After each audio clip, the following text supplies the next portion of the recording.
In the last lecture, we have studied the different operating principles or working principles of the vacuum pumps.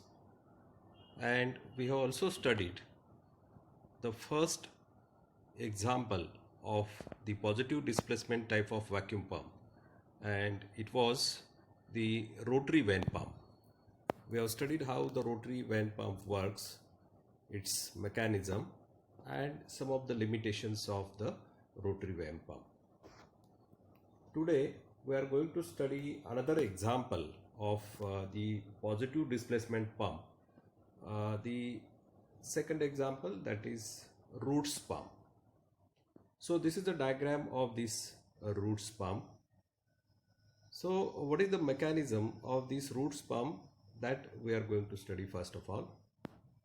So you can see here there are two lobes present in this Roots pump. These lobes, they are egg shaped, and these two lobes, they are rotating in opposite direction. This first lobe, suppose it is rotating in clockwise direction, whereas the second lobe, it is rotating in the anti-clockwise direction. So you can see this is the suction point. So gas is entering from this side, and this is the discharge point from where the gas will be discharged out. So these two interlocked and synchronized lobe rotors rotate in opposite direction, and their motion is so synchronized that, for example, suppose the first lobe is in a vertical position, at that time the second will be in a horizontal position, and they rotate in synchronism in opposite direction with a speed approximately of the order of 3000 to 3500 rpm. The gas which enters over here, it is trapped in front of each lobe. For example, earlier the gas which is rotated to this direction or pushed in this direction, it will be trapped here, whereas for the second lobe the gas is trapped in front of it, that means here. So for every lobe there is a gas trapped in front of this lobe. Now if you see this construction of Roots pump, so suppose this is the outer wall of the Roots pump. So there is a very small clearance between the lobe and the outer wall. Similarly, there is a small clearance between these two lobes. So this clearance is few tenths of the millimeter. Now the performance of the Roots pump, it is also affected by this clearance, either between the lobe and the wall or between the two lobes. One cannot decrease this particular clearance in between the two lobes below certain level, because that is affecting the performance of this Roots pump. The Roots pump, they are also known as lobe blowers. The gap width naturally have a major influence on the compression. So the clearance that we have, or the gap widths which is kept between the two lobes, that has an influence on compression. Due to their low compression ratio, Root pumps must always be operated as a combination of some another vacuum pump, or combination in with along with some other vacuum pump. So basically this Root pump have a low compression ratio. Now the selection of a proper pump for a combination with this Root pump is actually affecting the ultimate pressure. So depending on which pump you are using as a combination with this Roots pump, that will decide the ultimate pressure here. So for example, if you use a rotary vane pump, which is also known as a rotary fluid seal pump, then you can achieve higher speed and lower ultimate pressure. in the vacuum medium vacuum region. So the achievable final pressure is actually function of the ultimate pressure of the selected backing pump. So which pump you are using as a backing pump in combination with this Roots pump, that will decide the uh, achievable final pressure. One more limitation is there, that is the minimum pressure up to which you can use this particular Roots pump, and that is of the order of 10 raised to minus 4 millibar. So this limitation is there because of the gas transport through adsorption. So some of the gas molecules, they are adsorbed here onto the lobes on this side when the gas has entered here, and therefore that limits the minimum pressure level or the vacuum that you can achieve with the help of this Roots pump. These Roots pump suited in applications where there are high mass flow rate. So it is a actually, you can say, advantage of Roots pump. They have a high mass flow rate. Therefore, you can use it in such applications where high mass flow rate is involved. You can see this characteristic, typical characteristic of a Roots pump, where the variation of the pumping speed S against the pressure is shown over here. So initially you can see as the pressure is decreasing, that means you are increasing the level of the vacuum. So the pumping speed is also increasing. You can see here the pumping speed is increasing. With further decrease in pressure, you will find that after this point or after certain peak, the pumping speed will decrease. So this is what the second example that we have studied, that is of the positive displacement type of pump. So in all, we have studied two examples of positive displacement pump. The first one, that is a rotary vane pump. As we have seen, rotary vane pump, it is actually a you can say oil is used for sealing there, whereas the Roots pump, there is no use of oil. So you can say there are two types of the positive displacement pump. One type, you can say, the dry pump, and another is wet pump. Wet pump, that means you are using a fluid like oil, whereas the dry pump, there is no such oil that is used. Roots pump is an example of dry pump. Okay, now let us go to the next group of vacuum pumps. On the basis of working principle, we have defined that second category, that is the momentum transfer pump. So in momentum transfer pump, the operating principle we have understood last time.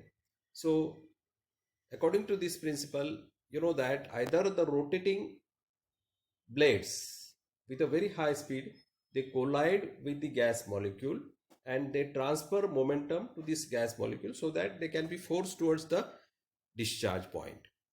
Or some fluid molecules, they can also collide with the gas molecule to impart the momentum. So depending on that, we have different types of this momentum transfer pump. So the first type of momentum transfer pump that we are going to study is a molecular drag pump.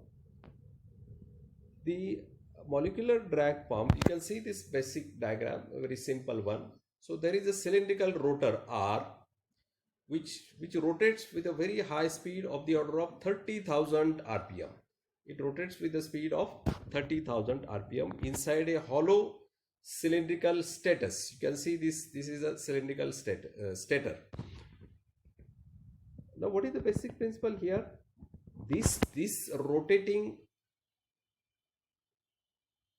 cylinder, or you can see this rotor which is rotating with a very high speed, the gas molecule which enters here, they will collide with this rotor, and this rotor imparts momentum to this gas molecule. So they will be dragged physically from this inlet towards the outlet. So therefore this pump is also known as a drag pump. Molecules are actually dragged, physically dragged, because of the momentum transfer from this very high speed rotor to the gas molecule. So the drag gas along the channel between R and S in the direction of its motion. You can see this particular direction of motion. This is the channel actually. Okay, so you can see this is the depth of the channel. Suppose H, and it is a few millimeters only. Now the channel length is very important in order to increase the performance of your vacuum pump. So the length of the pumping channel can be increased by making it in the form of a helical groove in the inward surface of the stator. You can see this another diagram. So this is the stator. The inward surface of the stator, there are helical grooves. You can see here there are helical grooves on the stator. So what happens here when the molecule collides with this particular rotor, so it will be dragged helically in the downward direction, and there will be an outlet in this particular at this point. So the gas molecules will be forced out of this particular pump. So this is the mechanism of this particular type of molecular drag pump. Now these pumps are characterized by continuous cylindrical spiral working surface, as I have shown in the second diagram, with running clearances of the order of 0.01 mm range. So running clearances means the clearance between this helical path and the actual rotor, that you can say the running clearance. These particular molecular drag pump, they are different than the turbomolecular pump. TMP, it means it is a turbomolecular pump. The next type or second type of momentum transfer pump, later on we are going to study that type also. So what is the difference? The difference is mentioned here. So the momentum imparted by the incoming gas molecule is not by the impact with rotating blade, but by impact with the solid rotating surface. So as we have seen here, the solid rotating surface imparts momentum to the gas molecule, whereas in turbo molecular pump, there are blades actually. Later on we shall see that type also. So those blades collide, the gas molecule collide with these blades, and the momentum is imparted to the gas molecules. So the molecules are dragged along the surface. These molecular drag pump, they utilize the drag of air molecule against the rotating surface, and the molecular drag pump are more efficient for heavy gases. So the principle is very simple. Why for heavy gas molecules only? They are efficient for heavy gas molecules only because heavy gas molecules, when this particular rotor, the gas molecule will collide, so maximum momentum will be transferred to them, and they can travel with a very greater velocity to the discharge point. Whereas for very light molecules, just like helium, hydrogen, it is quite difficult to impart sufficient velocity, even if the speed of the rotor is very high. So this is the limitation, one can say. For heavy molecules, this molecular drag pump, they are very efficient, but for light molecule they are not that much efficient. A particular performance difference between molecular drag pump and turbo pump is that a drag pump will start pumping at a higher inlet pressure. So if you compare them with the starting pressure, both this molecular drag pump and turbo molecular pump, if you compare with the starting pressure, then you can say the molecular drag pump, they can work comparatively at a higher pressure, at a higher initial pressure as compared to the turbo molecular pump. One more thing about this turbo molecular pump is that this type of pump is suitable only when you are using a backing pump. So backing pump is also essential here, as I have explained last time, that some of the pumps at the discharge point, the gas cannot be directly thrown against the atmospheric pressure. So here also for molecular drag pump, here you will need the backing pump. So suitable combination of backing pump is also required in this particular case.